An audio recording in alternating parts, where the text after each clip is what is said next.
헌정 사상 처음으로 제1야당이 전면 불참한 가운데 윤 대통령이 시정연설을 갖고 정부가 편성한 내년도 예산안을 설명했습니다. 윤 대통령은 경제 상황을 극복해야 한다며 국회 초당적 협력을 요청했습니다.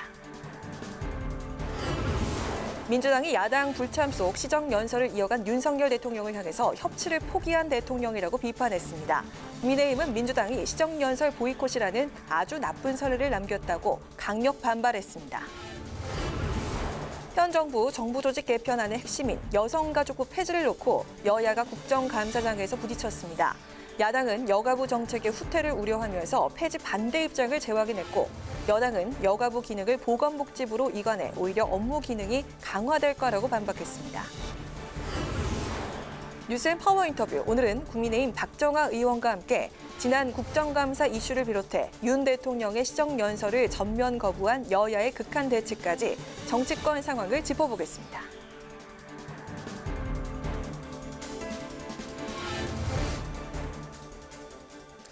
여러분 안녕하십니까? 10월 25일 의정종합뉴스 뉴스엔 시작하겠습니다. 오늘은 여성가족부 국정감사 중계로 조금 늦게 시작합니다.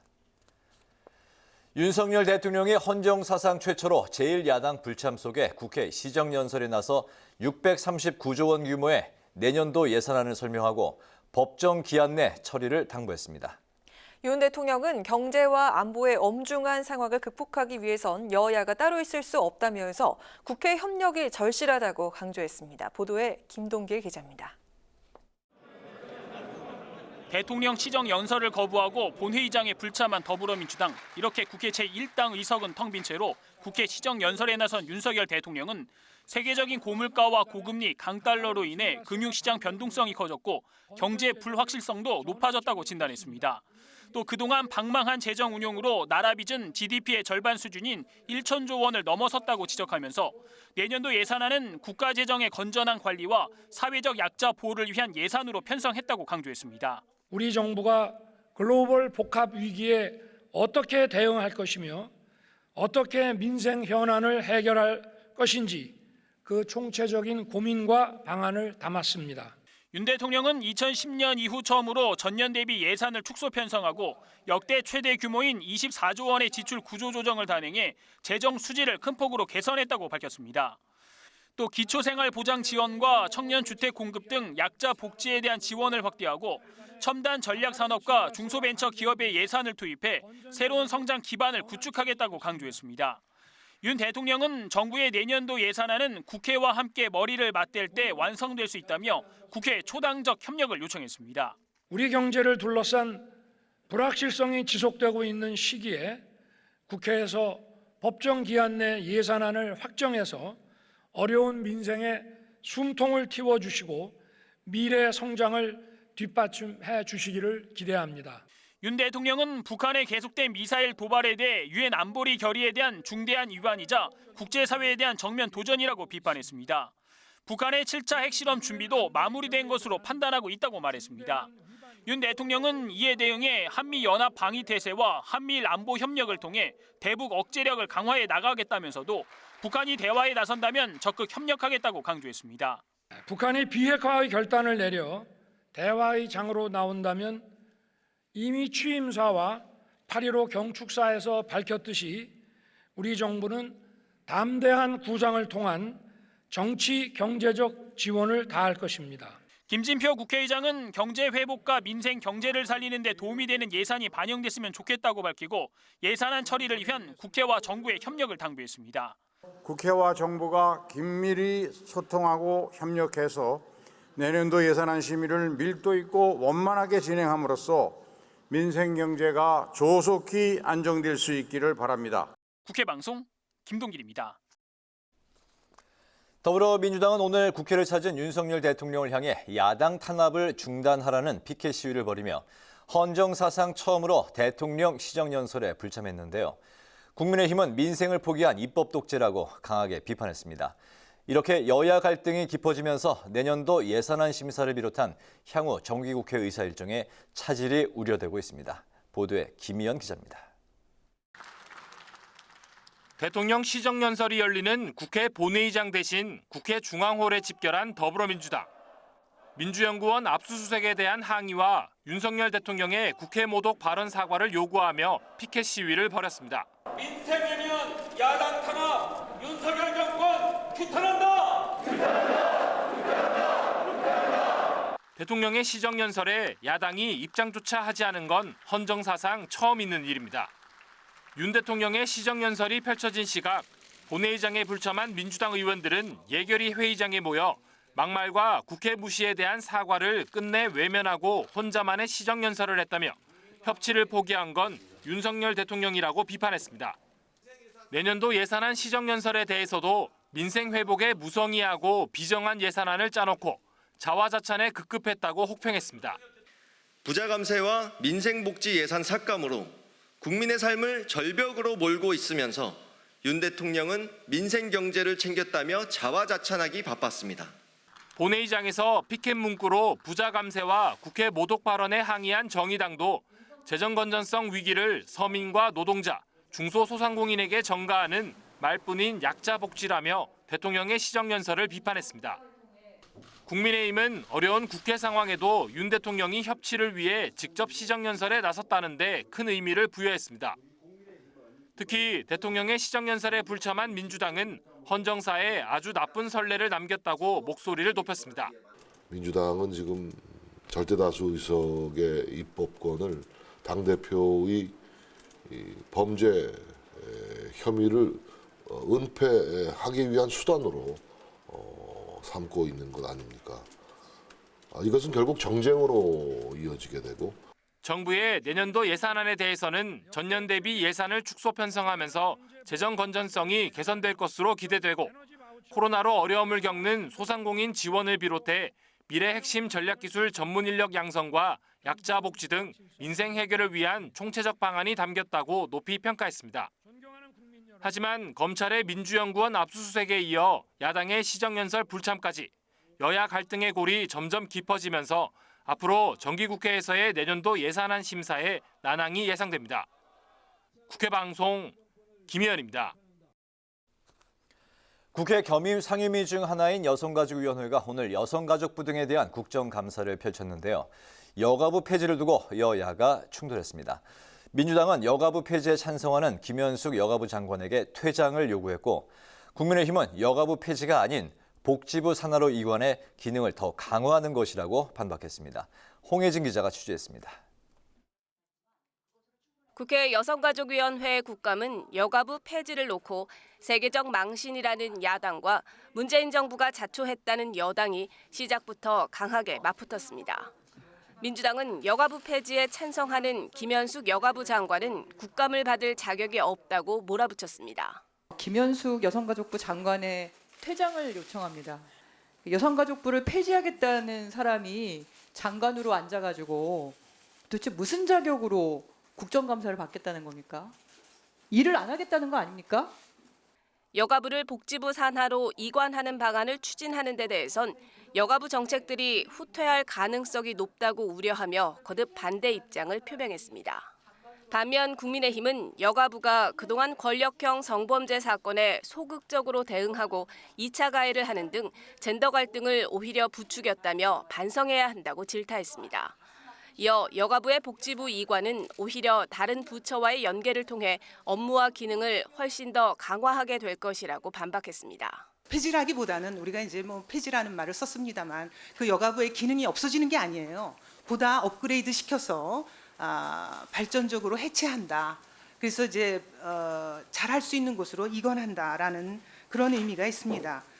김현숙 여가부 장관 역시 조직 개편을 통해 미니 부처였던 여가부의 한계를 극복할 수 있을 것이라고 강조했습니다. 그 모든 생애 주기별 그 서비스를 관통하도록 양성평등 관점을 거기에다가 전부 저희가 반영하고 그에 따른 가족 정책을 통해서 임금 문제까지도 연결될 수 있도록 하는 것이기 때문에 여야는 또 한 청소년 단체가 윤석열 대통령 퇴진 촛불 집회를 예고한 것과 관련해 여가부가 집회 강행 시 보조금을 환수하겠다고 밝힌 것을 두고도 공방을 벌였습니다. 민주당은 해당 단체가 아직 보조금을 목적 외에 사용한 바가 없는데 정부 여당이 집회의 자유를 억압하려 한다고 비판했습니다.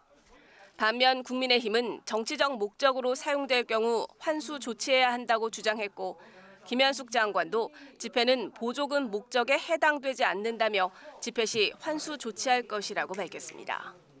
국회 방송 홍혜진입니다. 오늘 대통령의 국회 시정연설을 시작으로 국회가 내년도 예산안에 대한 본격적인 심사에 들어갑니다. 내년도 예산안에 대한 여야 평가가 극명하게 엇갈리면서 예산안 심의 과정은 치열하게 전개될 것으로 보이는데요. 국회 예산정책처가 마련한 내년도 예산안 토론회에서도 여야는 이견을 드러냈습니다. 강민지 기자가 전합니다.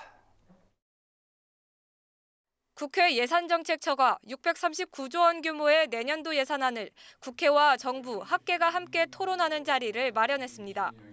김진표 국회의장은 윤석열 정부가 들어서면서 여야가 바뀐 첫 예산안 심사라며 고물가 등으로 고통받는 국민에게 희망을 줄 수 있도록 초당적 협력을 당부했습니다. 또 심도 있는 예산 심사를 위해 예산 편성 단계부터 국회가 의견을 낼 수 있도록 국회 심의권을 확대하는 방안에도 의견을 모아달라고 요청했습니다. 예산 편성과 집행에 대한 국회의 역할이 지금보다는 훨씬 커져야 합니다. 그래서 국민들의 입장에서 좀 더 충실하게 예산을 편성하고 집행할 수 있었으면 좋겠습니다.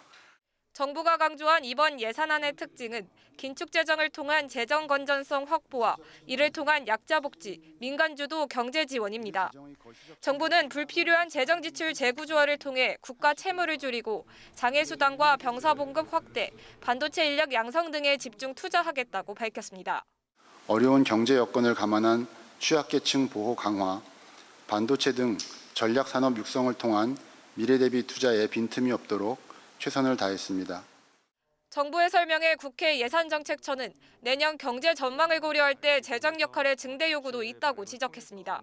따라서 연내 집행 가능성이 낮은 사업 등은 감액해 이 재정으로 취약계층 등에 대한 지원을 확대해야 한다고 조언했습니다.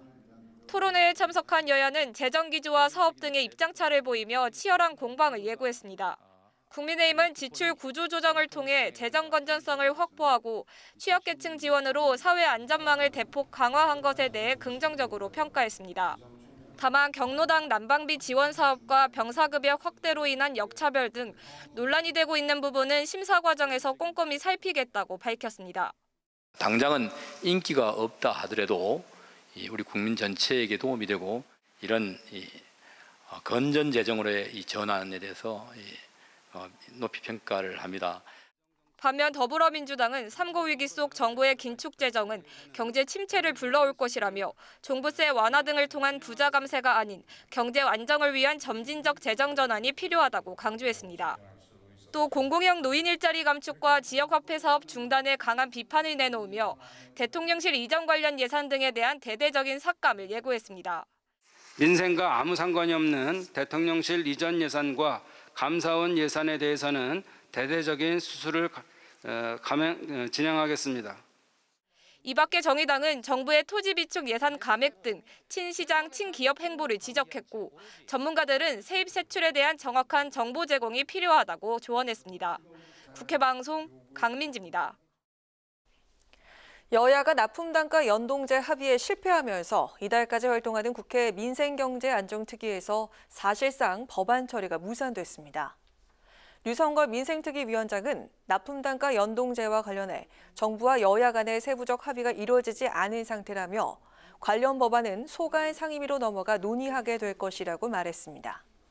김성환 더불어민주당 간사는 민주당은 합의된 내용을 제안했지만 정부 여당이 무성의한 태도를 보였다며 상임위 차원에서라도 처리에 최선을 다할 것이라고 밝혔습니다. 납품단가 연동제는 원청업체와 하청업체 간의 거래에서 원자재 가격 변동분이 납품단가에 반영되도록 하는 제도로 적용 업종 등에서 여야 간의 이견이 있는 상태입니다. 채권 시장의 유동성 위기를 불러올 레고랜드 사태와 관련해서 더불어민주당이 김진태 강원지사를 강력 비판했습니다. 김성환 정책위 의장은 오늘 기자간담회에서 정부가 급히 50조 원을 투입한다지만 그 정도로는 해결되지 않을 것으로 보인다며 금리 인상 가능성의 가계부채 위기가 심각한 상황에서 김 지사가 촉발한 금융위기가 민생 경제를 더 어렵게 할 수 있다고 밝혔습니다. 또 빠르면 올 연말이나 내년 초 지방의 우량 중소 중견 건설사나 중소기업도 자금 조달과 유통 문제로 흑자 부도에서 더 큰 위기가 올 수 있다고 우려했습니다. 국민의힘 정진석 비대위원장이 내놓은 여당 몫의 후반기 국회부의장 후보자에 5선에 정우택 의원이 선출됐습니다. 정우택, 김영선, 서병수, 홍문표 의원 4파전으로 치러진 국민의힘 국회부의장 후보 경선에서 정 의원이 서 의원과 결선 투표 끝에 확정됐습니다. 정 의원은 김진표 의장과 대화 견제를 통해서 여소야대 국면을 극복해 나가겠다고 말했습니다. 후반기 국회부의장의 임기는 21대 국회가 끝나는 2024년 5월까지로 정 의원은 국회 본회의 의결을 거쳐서 국회 부의장직을 맡게 됩니다.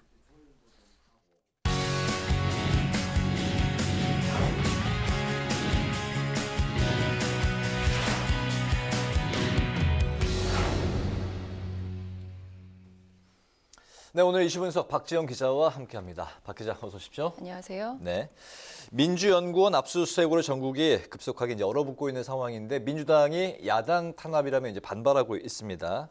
오늘 그 윤석열 대통령 시정 연설을 거부했습니다. 네, 더불어민주당이 아예 이제 본회의장에 입장을 하지 않았습니다. 이제 네. 지난 5월 추경안에 이어서 두 번째로 윤석열 대통령이 이 국회에서 이 내년도 예산안에 대한 시정 연설에 나선 건데 국회 일당이자 제일 야당인 이 민주당이 전면 보이콧을 한 겁니다. 이렇게 야당이 처음부터 이 대통령 시정 연설을 듣지 않는 건 헌정사상 처음입니다. 지금 이제 화면에 보시는 것처럼 오늘 국회 본회의장 한쪽이 텅 비어 있는데요.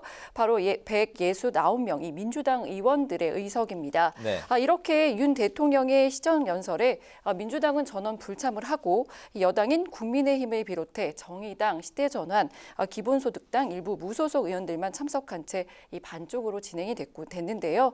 윤 대통령의 시정 연설도 다소 짧았습니다. 18분 정도로 역대 최단시간이었는데 시정 연설을 듣는 동안 이 국민의힘에선 19번의 박수를 보냈습니다.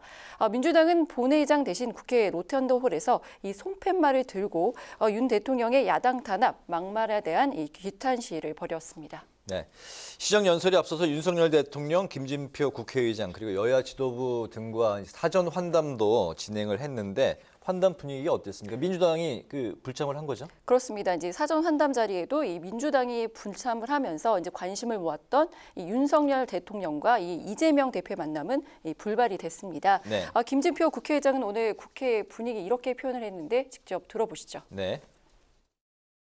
여기서 날씨가 훨씬 더 싸늘하고 맑고 정치권을 바라보는 우리 국민들 시선이 정말 오늘 아침에 더 차갑게 느껴집니다.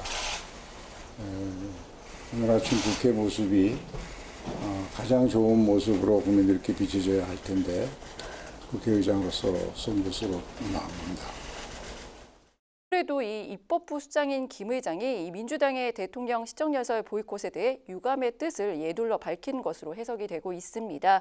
그리고 이제 비공개 환담 자리에선 이은주 정의당 비상대책위원장이 이윤 대통령에게 해외 순방에서 불거진 야당을 일컫는 이 비속어 논란에 대한 사과를 요구를 했는데 윤 대통령 사과할 일은 하지 않았다고 일축한 것으로 전해졌습니다. 네. 그런데 뭐 이번뿐만이 아니라 그 예전에도 야당이 대통령 시정 연설에서 항의했던 적은 있었던 거죠? 그렇습니다. 이제 대통령이 이 국회를 찾는 시정 연설에서 이 야당의 냉대가 이 낯선 풍경은 아니지만요. 다만 이 대통령 시정 연설에 이렇게 전면 불참한 사례는 이번이 처음이라는 겁니다. 이제 과거 사례를 보면 일단 이제 본회의장에 입장을 해서 이 대통령이 연설을 하는 동안 피켓을 들고 항의 시위를 하다가 이제 연설 중간에 퇴장하는 사례들이 대부분이었고요. 지난 2008년 이명박 정부 당시에 미국 쇠고기 수입 협상과 관련해서 야당이 이제 국회 개원 자체를 거부를 해서 이 시정 연설 일정 협의 자체가 차질을 빚은 적은 있긴 합니다. 네, 대통령 시정 연설 중에 퇴장을 한 적은 있지만 처음부터 거부한 적은 이제 처음이다라는 말씀인데요. 윤석열 대통령이 그 민주당 시정 연설 거부 방침이 이제 알려진 상황에서도 오늘 국회를 찾아서 예정대로 시정 연설을 이제 했네요. 네, 이제 일각에서는 한덕수 국무총리가 이 시정연설을 대독하는 게 아니냐 이런 좀 관측도 있었는데요. 네. 윤 대통령 이 국회 출석 발언권은 이제 헌법이 보장하고 있다면서 직접 연설에 나서는 정면 돌파를 선택을 했습니다. 이 같은 배경에는 이 민주당의 시정연설 거부 전략이 이 국민 공감대를 얻기 어려울 것으로 판단한 것이란 분석이 나오는데요. 정기국회 일정 거부와 연결짓는 정쟁에는 선을 긋고 이 법률에 정해진 원칙대로 시정연설을 진행해 이 민생에 집중한다는 차별화를 내세운 것이란 풀입니다. 또 그동안 계속되어 온 이 대통령의 시정연설 전통을 이어가겠다는 의지로도 풀이가 되는데요. 대통령으로부터 국회에서 매년 새 예산안에 대한 시정연설을 듣기 시작한 건 이 박근혜 전 대통령 때부터인데 이 전임 문재인 전 대통령도 해마다 그 전통을 이었습니다. 네네. 어쨌든 전국이 이렇게 상당히 얼어붙으면서 내년도 예산안 심사 과정도 또 진통이 예상이 되고 있네요. 그렇습니다. 이제 민주당은 이미 내년도 예산안에 대해 이제 손질을 예고한 상황입니다. 이 정부가 전액 삭감한 이 지역화폐 예산 그 국고 지원 예산을 하고요. 네. 또 대폭 줄어든 이 공공형 노인 일자리 사업 예산 등에 대한 증액을 벼르고 있습니다. 반면 국민의힘은 정부가 짠 예산안을 이 사수하겠다는 입장이어서 이 여야의 충돌이 예상이 되는데요.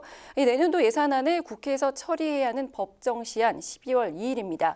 윤 대통령 오늘 시정 연설을 통해 이 법정 기한 내 예산안 처리 협정을 요청했지만요. 이렇게 급냉한 이 전국 속에서 예산안을 제때 처리하기 힘들 것이란 우려가 나오고 있는 상황입니다. 네, 정기국한 그 국회 기간 동안에 예산안 말고도 또 이제 여야 간에 전국 뇌관으로 꼽히고 있는 쟁점 사항, 그 충돌할 그런 부분으로 예상되는 부분은 어떤 것들이 있을까요? 자, 앞서 이제 좀 리포트에서도 보셨는데 이제 여성가족부 폐지를 담은 이 정부 조직법 이 개편안이 있고요.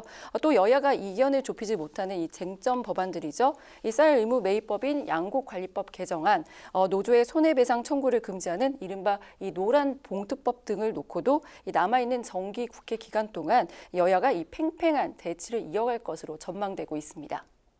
알겠습니다. 오늘 이슈 분석은 박지영 기자와 함께했습니다. 박 기자 수고했습니다.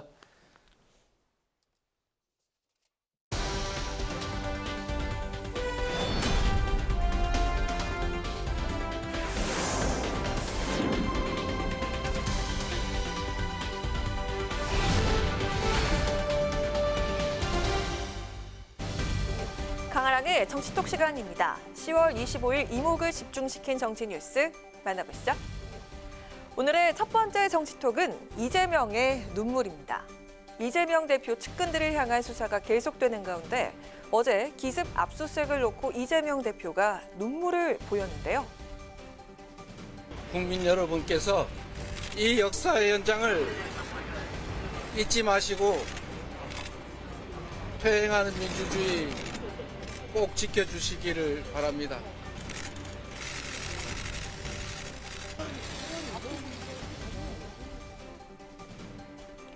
이재명 대표의 이 눈물을 여당은 이렇게 해석했습니다. 이번엔 검찰 수사를 가로막기 위한 눈물입니까? 정치를 그만두고 배우하시는 게 더 나을 듯합니다. 악의의 눈물쇼를 할 뿐만 아니라 피해자 코스프레까지 하고 있습니다. 선택적 눈물을 흘리는 아주 뛰어난 기술을 가지고 있다. 자신의 필요에 따라서. 급기야 과거 가수 유승준을 향해서 눈물에 약한 국민 심성을 악용했다고 비난한 이재명 대표의 과거 발언까지 꺼내면서 눈물도 내로남불이라고 비난했습니다. 자, 그렇다면 민주당은 어떻게 해석하고 있을지 궁금한데요. 참담한 심정이겠죠. 어떤 책임감도 느낄 것이고요. 대응 수단도 만만치 않지 않습니까? 여러 가지 느낌들이 복합적으로 뭐 서러운 느낌으로 다가오지 않았겠어요. 네.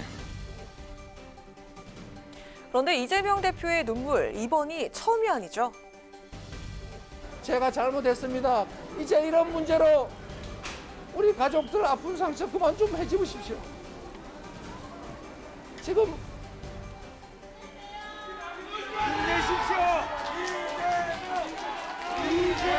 네, 지난 대선 당시 각종 의혹으로 지지율이 정체되자 정치적 고향이었던 성남을 찾아서 눈물을 보인 건데요. 절체절명의 위기 속 또 울먹인 이재명 대표. 그 눈물의 의미, 국민들은 어떻게 해석하고 있을까요? 자, 이어서 오늘의 두 번째 정치톡은 직을 걸랍니다. 자신의 직까지 걸고 서로 으르렁대고 있는 두 사람이 있죠. 어제 김의겸 의원이 법사위 국정감사 자리에서 불쑥 한동훈 장관의 술자리 의혹을 꺼내들자 한 장관이 직을 걸라면서 발끈했습니다. 7월 19일 밤인데요. 그날 술자리를 가신 기억이 있으십니까? 저 금방 1km 안에 있었으면 저는 뭐 걸겠습니다. 저는 법무부 장관 직 포함해가지고 제가 뭘 앞으로 어떤 주의 종직이라든가 뭐 다 걸겠습니다. 의원님 뭐 거시겠어요? 그런데 한동훈 장관의 저 발언 시작은 김의겸 의원이었습니다. 지난 12일 한 장관의 미국 출장 의혹을 꺼내면서 직을 걸라 이렇게 선전포고했었는데요.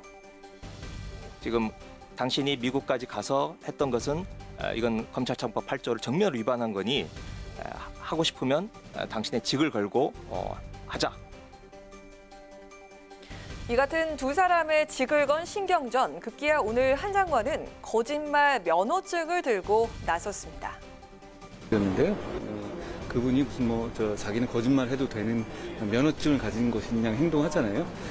거짓말을 하더라도 아무 일 없이 대충 넘어가 주니까 그런 것 같습니다. 이번엔 그러면 안 될 것 같습니다. 네, 뿐만 아니라 입장문을 통해서 명백한 허위 사실을 유포한 관계자들과 이에 협업했다고 스스로 인정한 김의겸 민주당 대변인에 대해서 민형사상 법적 책임을 물을 거라면서 법적 조치까지 예고했죠. 국민의힘도 이에 발맞춰서 강력한 조치까지 운운하면서 김 의원을 비판했습니다. 국회의원 면책 특권 뒤에 숨어서 국정감사는 물론 우리 국회의 권위를 실추시킨 사례로 길이 남을 것입니다. 김의겸 의원을 윤리특위에 제소하는 등 당 차원의 강력한 조치가 있어야 함을 말씀드립니다. 정진석 비상대책위원장은 김의겸 의원을 향해서 이 제보의 진부 여부에 정치 인생을 걸어라 이렇게 엄포를 놓기도 했습니다. 정치 생명까지 거론되자 김의겸 의원도 가만히 있을 순 없었는지 한 장관이 국감장을 도박판으로 만들었다. 뒷골목 깡패들이나 할 협박에 말려들고 싶지 않다. 이렇게 말하면서 여전히 당당하다는 입장을 밝혔습니다. 자, 그런데 절정으로 치닫는 이들의 감정 싸움의 역사, 비단 어제 오늘 일만은 아니었죠. 제가 어렵게 구해봤습니다. 인터넷 매체에 그냥 나온 자료입니다. 구글링 하면 나오는 자료예요. 지척에 있는데 약속을 취소를 했어요. 너무 큰 결례 아닙니까? 위원님, FBI 국장 만난 건 쏙 빼셨네요. 두 사람의 신경전이 결국 법적 다툼으로까지 이어질 위기에 놓였는데요. 과연 어떤 결말을 맺게 될지 지켜봐야겠습니다. 지금까지 강아랑의 정치톡이었습니다.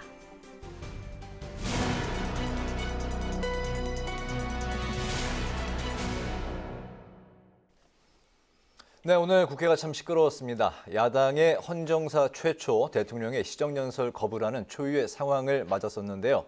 이재명 민주당 대표를 비롯한 각종 의혹과 검찰 수사를 둘러싼 정치보복 논란 등 민주당의 저항이 거센 상황입니다.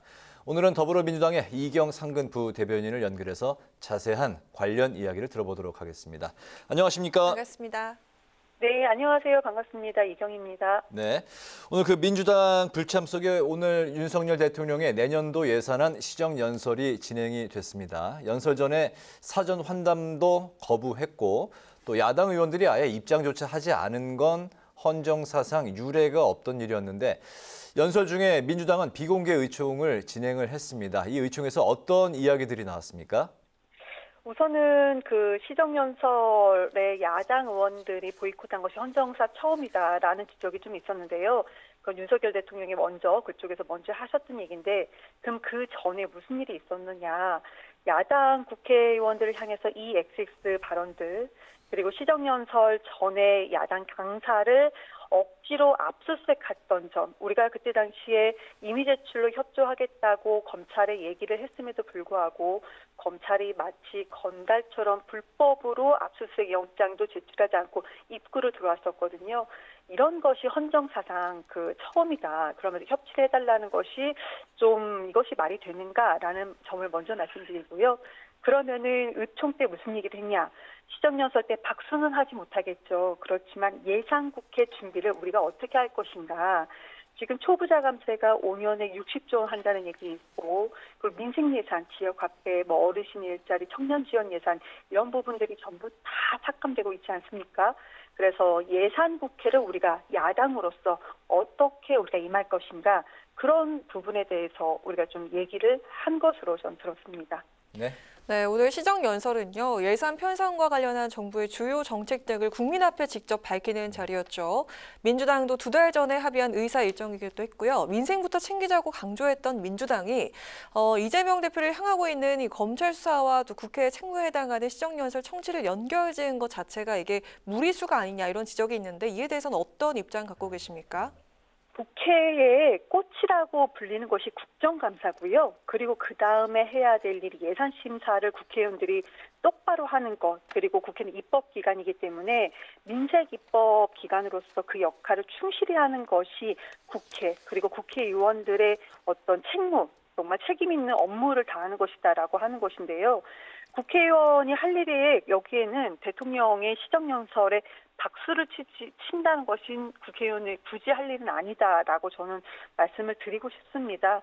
그래서 지금 우리 과거에 얼마 전에 있었던 일인데 압수수색 건만 우리가 언론 보도 나오지 않았습니까? 이재명 대표를 향한 압수수색이 그때 당시 220건, 지금은 아마 300건도 넘을 겁니다. 그런데 대통령 가족, 그 장모라든지 김건희 여사 관련 건은 압수수색은 0건입니다.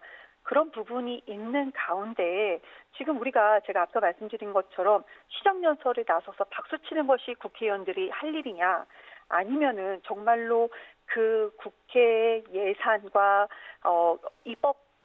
입법기관으로서 할 일을 제대로 하는 것이 국회의원이 할 일이냐라고 좀 우리는 정확하게 짚어야 될 것 같습니다. 그래서 지금 민주당은 국회의원으로서 국회 입법기관으로서 할 일은 제대로 하겠다라는 입장이기 때문에 지금 언론에서 얘기하는 것과는 약간은 좀 다른 듯한 느낌이 듭니다. 네. 당내 소장파라 불렸던 김혜영 전 의원이 특정인을 위한 단일 대우는 거부한다 이런 입장을 밝혀서 여기서 이제 특정인은 이재명 대표를 가리키기 때문에 논란이 있었는데요. 이에 대한 당내 그 분위기는 어떻습니까? 우선은 김혜영 의원 전 의원이시죠. 그렇게 소신 발언 많이 하셨는데 이번에 소신 발언은 약간 정보가 미흡한 가운데 했던 좀 성급한 발언은 아닌가라는 그런 좀 안타까운 생각이 들고요. 지금 현재 분위기를 보면은 아무리 민주당 내를 갈라치기를 하려고 국민의힘 쪽 관계자들 분들은 방송 나와서도 그런 말씀 많이 하시는 것 같은데 그런 분위기는 절대 아닌 것 같습니다. 왜 그러냐? 지금 분위기가 이재명 당대표를 향한 것은 과거에도 무혐의나 무죄가 나왔던 것인데 이번에 정권이 바뀌면서 검찰총장이 대통령이 되시면서 무조건 다시 한번 수사가 들어가는 부분인데 이재명을 향해서는 무죄가 나와도 상관없다. 구속까지는 그림을 그려보자라는 분위기인 것 같고 문재인 대통령을 향해서는 현재까지 전직 대통령임에도 불구하고 지지율이 상당히 높은 대통령이십니다. 그렇기 때문에 문재인 대통령은 못된 사람 정도 그리고 국정 운영을 못했다, 무능하다라는 정도의 그림을 그리려고 하는 것 같습니다. 그렇지만 그렇기 때문에 내부에서는 갈라치게 되지 않는데 지금 감사하고 검찰이 압수수색해도 이상하게 윤석열 대통령이 지지율이 역으로 좀 하락하고 있거든요. 그렇기 때문에 내부는 갈라치지 안 되고 이렇게 하면 할수록 윤석열 대통령의 지지율은 오히려 좀 떨어지는 것은 아닌가 하는 생각이 듭니다. 네, 마지막 질문은 짧게 한마디 부탁드릴까 하는데요. 네. 점점 검찰 수사가 이재명 대표를 향하고 있다는 관측이 많은데 이번 대장동 수사와 관련해서 민주당 계획이 궁금합니다.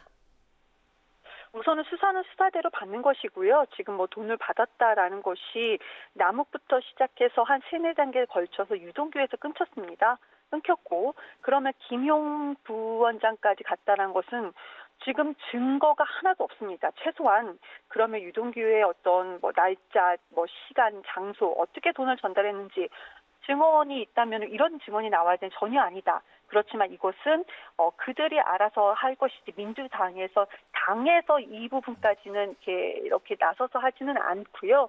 민주당은 본인 야당으로서 할 일, 또 국정감사를 잘하고 예산을 잘하는 것으로 계속 스탠스를 그렇게 할 것으로 생각이 됩니다.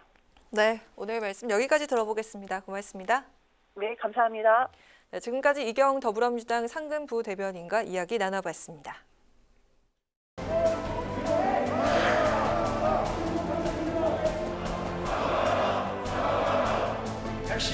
주도적 역할을 수행해 나간만의 소규모 사업장 7천여 곳에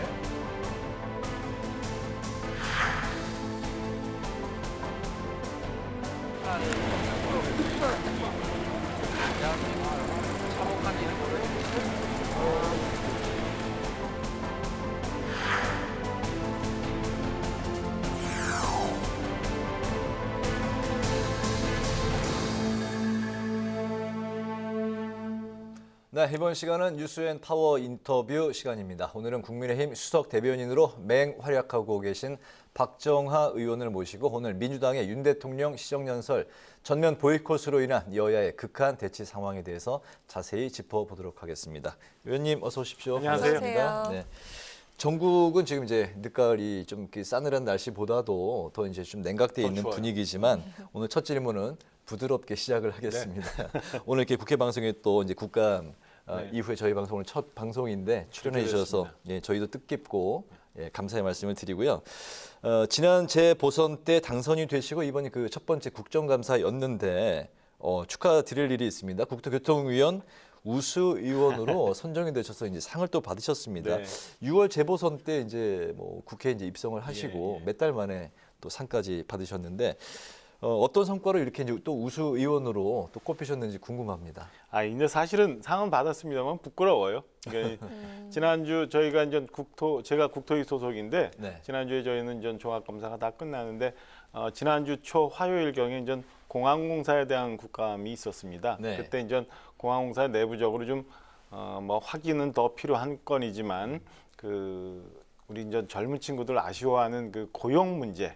네. 고용 문제, 그러니까 신규 직원을 채용하는 데 있어서 좀 석연치 않은 점들이 있었어요. 그래서 네. 그 건에 대해서 제가 이제 집중적으로 질의를 했고 아마 그때 그걸로 인해서 상을 주지 않았나라는 생각인데 뭐 말씀 주신 것처럼 제가 6월 달 재보선 선거 통해서 들어와서 네. 또 갑자기 또 당직을 맡고 그래가지고 국감 성실하게 못했습니다. 그래서 오히려 상은 받았습니다만은 우리 국민 여러분께 그리고 저희 지역구 주민들께 최선을 다하지 못했다는 거 오히려 송구하다고 인사드리고 사과드려야 되는 건 맞는 것 같아요.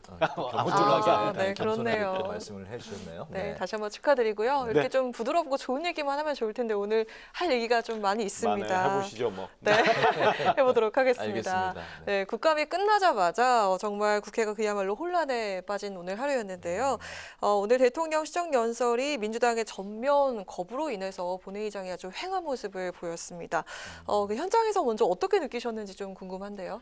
일단은 굉장히 아쉬워요. 아쉽고 여러 전 보도를 통해서 평가가 있습니다만 헌정사상 우리 국회가 해서는 안 될 큰 오점을 민주당이 했다라고 저는 평가를 하고 싶습니다. 그러니까 시정연설이라는 것은 법적으로 좀 정해져 있어서 정부가 국회에 와서 예산안을 설명하게 돼 있는 거예요. 그게 누가 됐든 간에. 근데 그 건에 대해서 지금 맨날 민생 얘기를 하는 민주당이 뭐 본인들 당의 대표의 소위 말하는 방탄을 위해서 이렇게 대통령이 시정연설만저도 보이콧하고 피켓팅하면서 항의하는 모습이 국민들 모습에 어떻게 비칠까? 그리고 본인들이 얘기했던 민생을 과연 생각한다면 저렇게 할 수 있는 건가라는 생각이 들더라고요. 그리고 뭐 좀 더 과하게 표현하면은 과연 그러면은 대통령에 대한 예우를 국회에서 지금 제대로 하고 있는 건가? 민주당은 그럼 대한민국 국회의원들이 아닌가?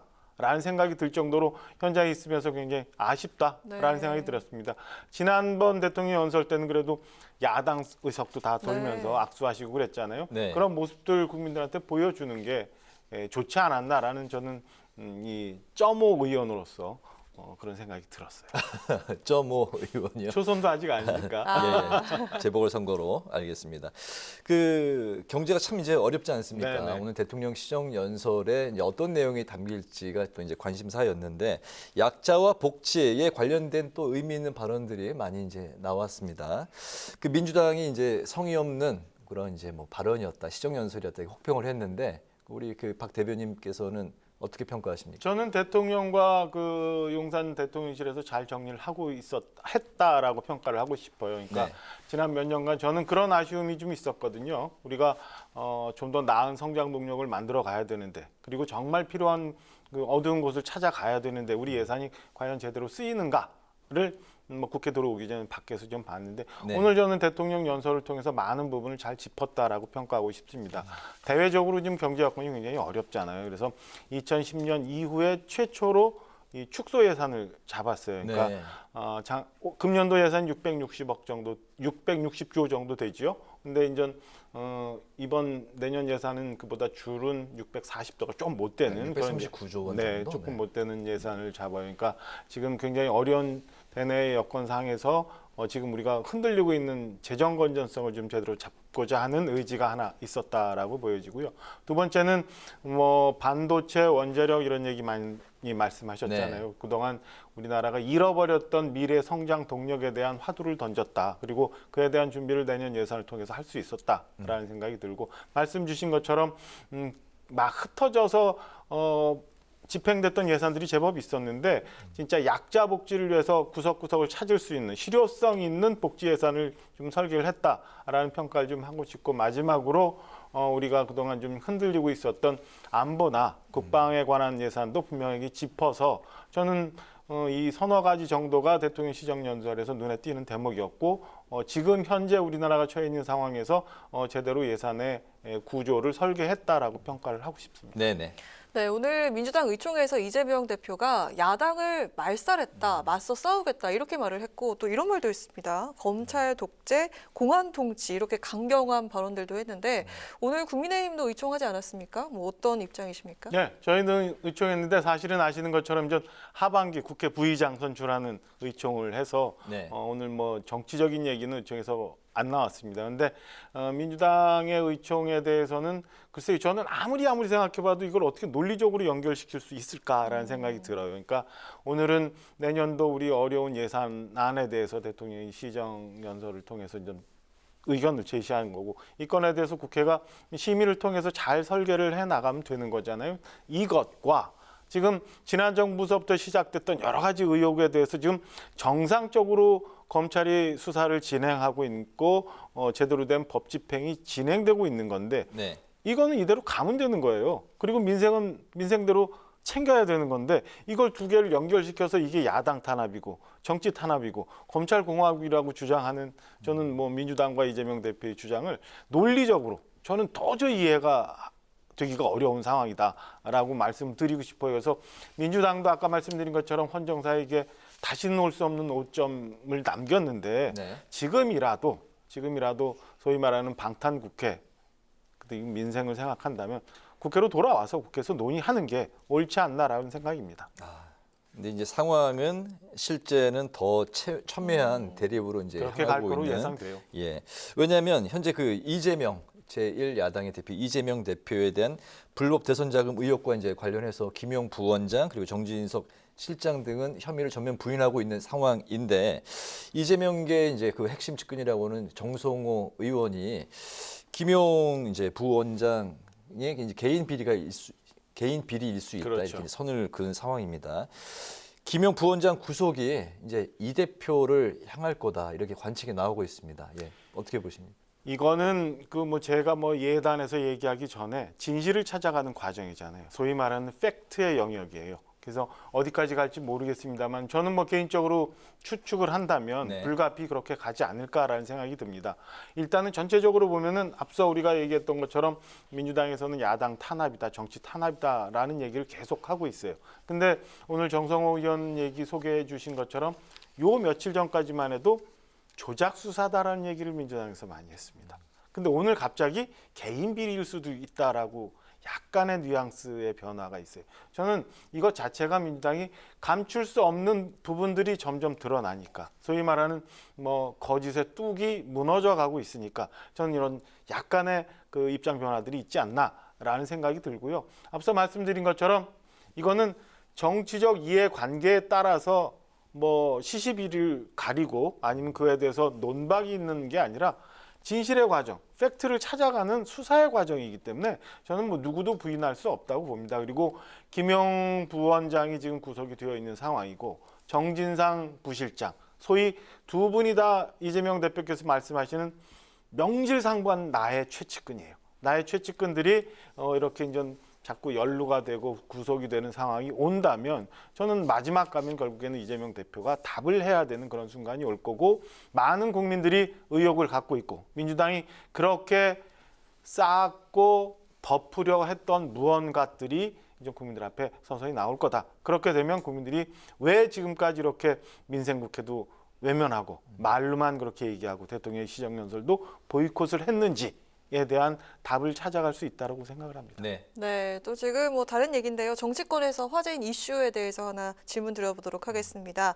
한동훈 장관과 김의겸 의원이 뭐 직을 걸고서 설전을 벌이고 있는데, 김의겸 의원이 도박판을 언급하면서 또 맞섰고요. 한 장관이 또 법적 책임을 묻겠다 이렇게 나섰습니다. 신경전이 절정을 향해 갈 것으로 보이는데 이번만큼은 한 장관이 그냥 넘어가지 않을 것 같습니다. 어떻게 보십니까? 오늘 보니까 뭐 민형사상 책임을 지겠다고 묻겠다고 얘기를 했는데, 저는 뭐 이거 통해서 어쨌든 결과가 나올 거라고 봅니다. 그리고 저는 사실은 어제 오늘간에 있었던 뭐 재밌는 설전보다도 더 무서운 느낌을 좀 받았어요. 그러니까 뭐 최근에 보면은 조금 더 지나가면은 과거 우리 김대엽의 뭐 총풍, 최근에 오면서 뭐 생태탕 페레가모 논란, 심지어는 뭐 대선 과정에서 줄리에 관한 논란 뭐 이런 거 있었잖아요. 그러니까 소위 우리 사회를 흔들고 그 흔드는 것을 통해서 표심에 무언가 영향을 주었던 소위 말하는 가짜 뉴스들이 어떻게 생성이 되고 어떻게 유통이 되어 왔는지의 한 단면이 드러난 것 같은 생각이 들어서 굉장히 무섭다는 생각, 그리고 씁쓸하고요. 저는 이 건에 대해서는 한동훈 장관이 끝까지 저는 뭐 사실관계를 확인해 주는 게 맞다고 보고, 김의겸 의원도 저렇게 국회 내에서 면책특권에 커튼 속에 있지 말고 나와서 떳떳하다면 분명하게 얘기를 해주는 게 맞다고 봅니다. 어제도 보면은 협업한 거는 분명히 맞다라고 본인 스스로 얘기를 하잖아요. 그러니까 이 건에 대해서는 어떤 과정을 통해서 본인이 이런 얘기를 하게 됐는지에 대해서 국민한테 말씀 주는 게 저는 국회의원의 도리라고 생각합니다. 네. 일각에서는 그 민주당의 시정연설 보이콧이 이제 그 자당에 대한 역풍으로 이제 바뀔 수도 있다, 이제 그런 전망도 있는 것 같습니다. 대통령도 그런 시각에서 그 시정연설을 이제 강행한 측면도 있는 것 같고요. 그 대통령이 이제 오늘 그 국회에서 국회 협치를 이제 강조를 하셨는데, 지금 상황에서는 참 굉장히 이제 이렇게 많이 이제 꼬인 상황인데, 협치를 위한 그 전국의 실마리를 좀 풀 만한 그런 그 어떤 방안이나 생각하고 계신 게 있으신지 굉장히 궁금하거든요. 국민들 뵙기는 굉장히 송구스럽습니다만 민주당이 지금 하고 있는 걸 보면 저는 당분간 이런 경색 국면이 오래가지 않을까라는 생각이 들어요. 그래서 경제 상황 어렵습니다만은 예산 심의도 굉장히 지난한 과정을 거치고 우리가 기대하는 것처럼 법정 기간 내에 처리가 안 될 수도 있는 상황이 전개될 수 있다고 생각합니다. 앞서 말씀드린 것처럼 사실은 민주당이 얘기하고 있는 이 탄압에 대한 문제와 지금 국회는 별건이기 때문에 저는 이 수사에 관한 문제는 타협할 수 있는 문제는 아니라고 봐요. 그렇기 때문에 민주당이 지금이라도 국민들 생각을 한다면 수사는 수사대로 진행되게 놔두고 국회에서 할 수 있는 일은 해야 되는 게 옳지 않나라는 생각이 듭니다. 그래서 협치할 수 있는 마음의 준비와 여유, 그다음에 하고 싶은 마음은 늘 있습니다만 저는 야당이 이 건에 대해서는 좀 더 전향적인 모습으로 나와서 국민들 가려운 부분들, 국민들이 원하는 부분을 찾아주는 게 여야를 떠난 국회의 도리라고 생각을 합니다. 알겠습니다. 아까 그 점무 의원이라고 이제 스스로 말씀하셨는데 재보궐선거 이제 국회에 이제 그 입성하신 지 몇 달 안 되셨는데 오늘 굉장히 그 말씀 시원시원하게 정말 말씀 잘하시는구나 인터뷰하면서 느꼈습니다. 그래서 정말 그 수석 대변인을 아무나 하는 게 아니구나. 예, 인터뷰하면서 잘 느꼈습니다. 혹시 뭐 오늘 그 못하신 말씀이 있으시면 짧게 부탁을 드릴까요? 아닙니다. 그러니까 뭐 늘 계속 말씀드린 것처럼 저는 국민들을 좀 생각하면서 야당도 정치를 했으면 하는 생각이 들어요. 그리고 저는 글쎄요, 민주당이 그 안에서 어떤 일들이 있고 지금 어떤 얘기들을 하고 있는지는 잘 모르겠습니다만 저렇게 어떤 특정인 대표를 위해서 모든 걸 다 정당이 건다면 저는 결국에는 그 모든 부담을 민주당이 떠안을 거다. 그래서 뭐 냉정하게 안에서 판단을 하고 이 사안을 좀 접했으면 하는 바람을 좀 갖고 그렇게 부탁도 좀 덜어드립니다. 알겠습니다. 오늘 뉴스앤 파워 인터뷰는 여기까지 듣겠습니다. 지금까지 국민의힘 박정하 의원과 관련 이야기를 나눠봤습니다. 오늘 말씀 잘 들었습니다. 감사합니다. 고맙습니다. 내일은 아침까지 추위가 이어지다가 낮부터 기온이 큰 폭으로 오르면서 일교차가 10도 이상으로 벌어질 것으로 예상됩니다. 따뜻한 햇살과 함께 완연한 가을 날씨를 즐기실 수 있을 듯한데요. 아침, 저녁 일교차에도 각별히 주의하시기 바랍니다. 네, 오늘 뉴스에는 여기서 마치겠습니다. 시청해주신 여러분 고맙습니다.